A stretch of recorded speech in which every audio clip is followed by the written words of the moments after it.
ఏదైనా ఒకసారి 2 సార్లు చేస్తాం, తర్వాత వదిలేస్తాం. ఒకవేళ వాళ్ళ సమస్య ఏదో ఉన్నట్టుందిలే అని వదిలేస్తాం, అంతే వదిలేస్తాం. గత 2 సంవత్సరాల నుంచి మేము కూడా ఎవరితో మాట్లాడినటువంటి పరిస్థితి లేదు, వాళ్ళు కూడా మాతో మాట్లాడాలనేటువంటి ప్రయత్నం కూడా చేయలేదు. కాబట్టి ఆ సంస్కృతి అనేటువంటిది తెలుగుదేశం పార్టీలో కొత్తగా ప్రవేశపెట్టబడింది అని కూడా చెబుతున్నాడు. గతంలో ఉందని చెప్పడంలా ఈ 2 సంవత్సరాల నుంచి మాత్రమే ఈ యొక్క పద్ధతి కొనసాగుతుంది.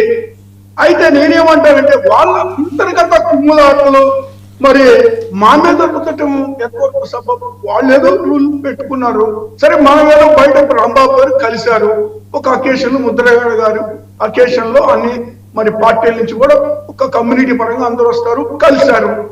కలిసిన సందర్భంలో మరి వాళ్ళు ఇద్దరు మంచిగా మాట్లాడుకున్నారు. ఉమా గారు కూడా అదే చెబుతున్నారు. కానీ ఉమా గారు ఒక డౌట్ ఎక్స్ప్రెస్ చేశారు, దీని వెనక ఎవరో ఉన్నారు అని, అంటే వాళ్ళ పార్టీలోనే ఆయనకి వ్యతిరేకంగా పని చేస్తున్నారు, దీన్ని ఒక పబ్లిసిటీ చేసేసి దాన్ని బదనాం చేశారు అనేటువంటి ఆలోచనతోని ఆయన మాట్లాడినటువంటి మాటలు స్పష్టంగా కనపడుతుంది. ఆయన ఎక్కడ కూడా నేను మాట్లాడలేదు అనలేదు, లేకపోతే మరొకటి అమ్మటి రాంబాబు గారి మీద ఏమి నేరం మాపలేదు. చాలా క్యాజువల్ గా కలుసుకున్నాము, నేను కూర్చున్నాను, ఆయన వచ్చి కూర్చున్నాను నాతో, ఆయన వచ్చారు, కలిశారు, మాట్లాడారు అని ఈయన స్పష్టంగా చెప్పడం జరిగింది.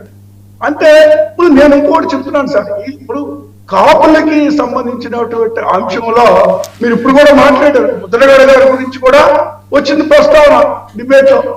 కాపులో కాకుండా పార్టీలు చాలా మారారు. అయితే నేను ఒకటి చెప్పదలుచుకున్నా, ముద్రగడ గారు ఏ పార్టీలో ఉన్నా ఎక్కడున్నా కూడా మారినా కూడా కాపుల ప్రయోజనాల కోసం మరి యుద్ధం చేసినటువంటి వ్యక్తి అనేటువంటి మాత్రం నాకు తెలిసిన వరకు నేను గట్టిగా చెప్పగలను. అదే విధంగా కాపులే కాదు, ఈవెన్ ఎస్సీల నుంచి కానీ ఇతర కమ్యూనిటీస్ నుంచి కూడా ముద్రగడ గారికి ఫాలోయర్స్ ఉన్నారు.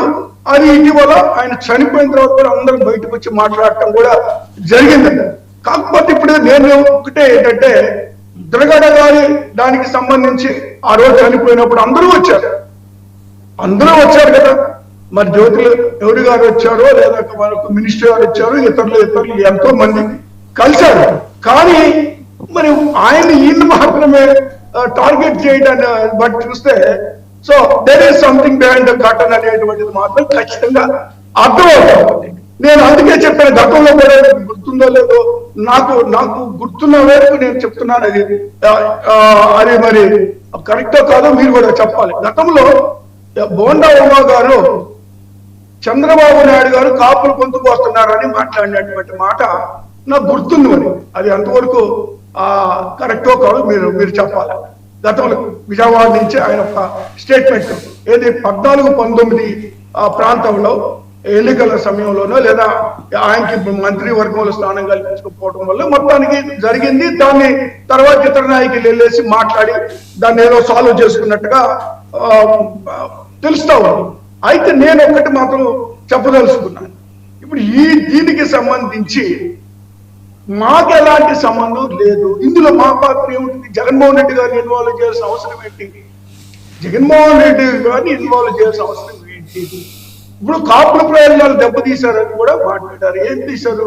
కాపుల రిజర్వేషన్లు ఏమి ఇచ్చారు చంద్రబాబు నాయుడు గారు అని నేను స్ట్రైట్ గా అడుగుతున్నాను. అంటే కేంద్రం ఇచ్చినటువంటి 10% ఈబీసీకి సంబంధించినటువంటి ఆ 10% లో 5% తీసుకెళ్ళి అటు ఇచ్చాడు. అంటే చట్టబద్ధత కాదు, అది కూడా చెప్తున్నా కదా, చట్టబద్ధత కానటువంటి అంశం కూడా. అంటే చంద్రబాబు నాయుడు గారు కాపుల్ని మోసం చేశాడు, అన్యాయం చేశాడు కాబట్టే ఆయన 19 ఎన్నికల్లో పూర్తి వ్యతిరేకించారు. 14 ఎన్నికల్లో ఆయన నమ్మారు కాబట్టి ఆయనకు అవకాశం కల్పించారు. తర్వాత మళ్ళీ 26 ఎన్నికల్లో పవన్ కళ్యాణ్ గారు కాపు పార్టీ తీసుకొచ్చేసి పవన్ కళ్యాణ్ గారిని ముందు పెట్టి ఎలక్షన్ నడిపించినటువంటి పరిస్థితి చంద్రబాబు నాయుడు గారు మనం చూసాం.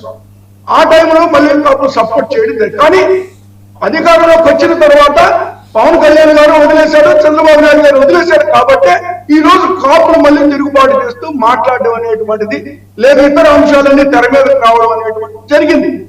కాబట్టి ఈ అంశాలన్నీ మరి వన్ బై వన్ జరుగుతున్నటువంటి సందర్భంలో మరి ఇప్పుడు కూడా ఇంతమంది మరి ఇతర అగ్రవర్ణాలు, ఇతర కులాలు వాళ్ళందరూ కలుసుకోవడాలు, కొంతమంది వ్యాపార లావాదేవీలు కూడా అందరితో చేసుకున్నటువంటి సందర్భాలు కూడా జరుగుతా ఉన్నాయి ఇంటర్నల్ గా.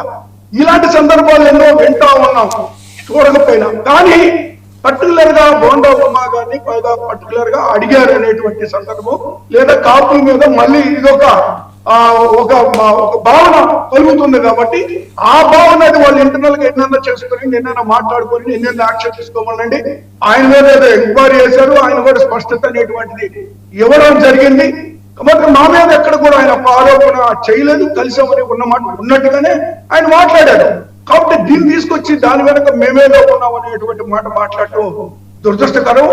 దయచేసి ఆ యొక్క మాటల్ని ఉపసంహరించుకోవాలని నేను కోరుతాను. రైట్, కృష్ణాంజనేయులు గారు, మొత్తం ఎపిసోడ్ అండి. ఇప్పుడు ప్రధానంగా తెలుగుదేశం పార్టీకి ఉన్న అభ్యంతరం ఏంటంటే బీసీ నాయకులు కానీ లేకపోతే ఇతర వర్ణాల నాయకులు కానీ ఎక్కడన్నా మాట్లాడుకున్నప్పుడు అదర్ దాన్ ఐడెంటిఫైడ్ క్యాష్ వాళ్ళు రకరకాల సభలు జరుగుతుంటాయి, వెళ్తుంటారు, పరస్పరం ఆత్మీయ